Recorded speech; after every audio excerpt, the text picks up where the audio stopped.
మరి బీఆర్ఎస్ నాయకులు హరీష్ రావు గారు ఏదేదో మాట్లాడాడు. నేను చాలా స్పష్టంగా చెప్తున్నా, గోదావరి జలాల విషయంలో కానీ కృష్ణా జలాల విషయంలో కానీ తెలంగాణ రాష్ట్రానికి మోసం దగా జరిగిందంటే 10 ఏళ్ల బీఆర్ఎస్ పరిపాలనలో.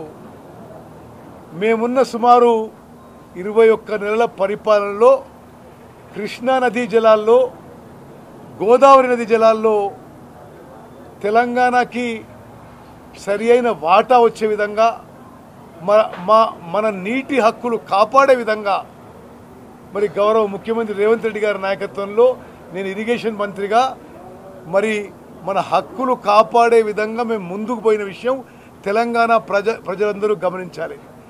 ఏదో బదనాం చేయాలనే విధంగా ఏదో తప్పుడు మాటలు, అబద్ధపు ప్రచారం, అవాస్తవమైన ఆరోపణలు చేస్తుంటూ హరీష్ రావు గారు.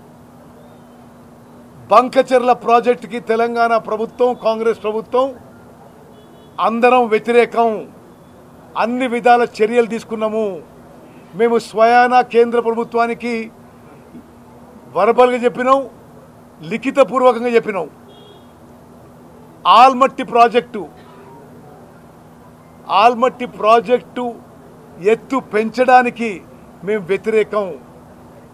కర్ణాటకలో కాంగ్రెస్ ప్రభుత్వం ఉన్నా, ఆంధ్రాలో తెలుగుదేశం ప్రభుత్వం ఉన్నా, మహారాష్ట్రలో బీజేపీ ప్రభుత్వం ఉన్నా, ఏ పార్టీ ఎక్కడ అధికారంలో సంబంధం లేదు. తెలంగాణ యొక్క నీటి హక్కులు కాపాడుకోవడానికి, కృష్ణా నదీ జలాల్లో మన వాటా కాపాడుకోవడానికి, గోదావరి నదీ జలాల్లో మన నీటి హక్కులను కాపాడుకోవడానికి ముఖ్యమంత్రి రేవంత్ రెడ్డి గారు కానీ నేను కానీ పూర్తి కట్టుబడును. చాలా సమర్థవంతంగా మన వాదనలు కేంద్ర ప్రభుత్వం ముందు, సుప్రీంకోర్టులో, ట్రిబ్యునల్లో వినిపించిన విషయం కూడా నేను మనం చేస్తున్నా. కృష్ణా నదీ జలాల విషయం చెప్పాలి. 10 ఏళ్ల పాటు ఉమ్మడి ఆంధ్రప్రదేశ్కి కేటాయించిన 811 టీఎంసీల్లో ఆనాటి ముఖ్యమంత్రి కేసీఆర్ గారు, ఆనాటి ఇరిగేషన్ మంత్రి హరీష్ రావు గారు ఆంధ్రాకి 512 తీసుకోండి, మీరు తెలంగాణకి 299 టీఎంసీ సరిపోతాయని లిఖితపూర్వకంగా కేంద్ర ప్రభుత్వం ముందు ఒప్పుకొని వచ్చిన వీళ్ళు 10 ఏళ్ల పాటు.